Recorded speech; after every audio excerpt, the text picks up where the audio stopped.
ये question class 12 NCERT से लिया गया क्वेश्चन है, जो चैप्टर सॉल्यूशन से एग्जांपल 1.4 और पेज नंबर 8 का क्वेश्चन है।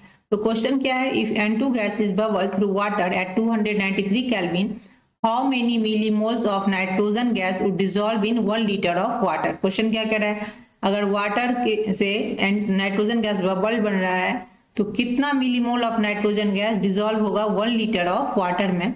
और आपको कुछ डेटा दिया गया है, assume that N2 exerts at partial pressure, इसका दिया गया आपका नाइट्रोजन का, और given that Henry law constant of nitrogen, और हेनरी लॉ कांस्टेंट दिया गया है आपको नाइट्रोजन का। तो अकॉर्डिंग हेनरी लॉ यहाँ पे अप्लाई करेंगे, हेनरीज लॉ है ना।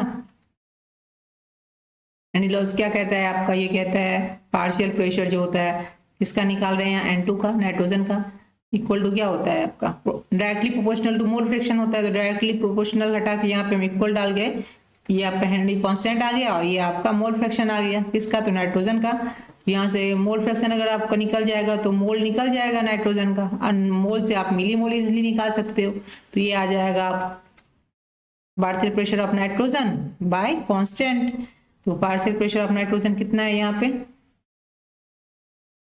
तो इसको आप लिख सकते हो, पार्शियल प्रेशर आपका कहाँ गया, ये गया 0.987, ठीक है। और यहाँ पे हेनरी लॉ कांस्टेंट तो ये किलो बार में है ना, तो ये ऊपर का बार में है, यहाँ पे ये बार है, तो किलो बार को बार में चेंज कर लीजिए। तो किलो को चेंज करने के लिए क्या करना पड़ेगा आपको, 1000 से मल्टीप्लाई करना पड़ेगा, तो ये आ जाएगा इतना बार, यहाँ बार से बार कैंसिल हो गया, ये अप्रॉक्स क्या आ गया आपका 1.29 इंटू 10 टू दी पावर -5।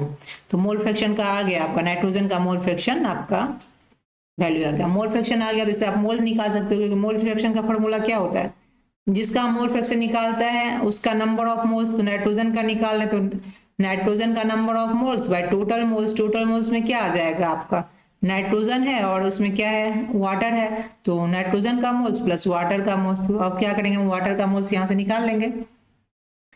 तो आपको क्या दिया गया, वाटर के लिए आपको 1 लीटर दिया गया है, तो 1 लीटर को इसका अगर मास निकालेंगे 1 लीटर से, तो डेंसिटी इक्वल टू क्या होता है, मास बाय वॉल्यूम। तो आप मास निकालेंगे यहाँ से वाटर का, तो क्या हो जाएगा, डेंसिटी इंटू वॉल्यूम। तो डेंसिटी सपोज आप यहाँ पे 1 ग्राम पर ml मान लेते हैं, और मास निकाल रहे हैं तो इंटू वॉल्यूम, वॉल्यूम 1 लीटर है तो इसको ml में लिखेंगे तो क्या आ जाएगा 1000 ml।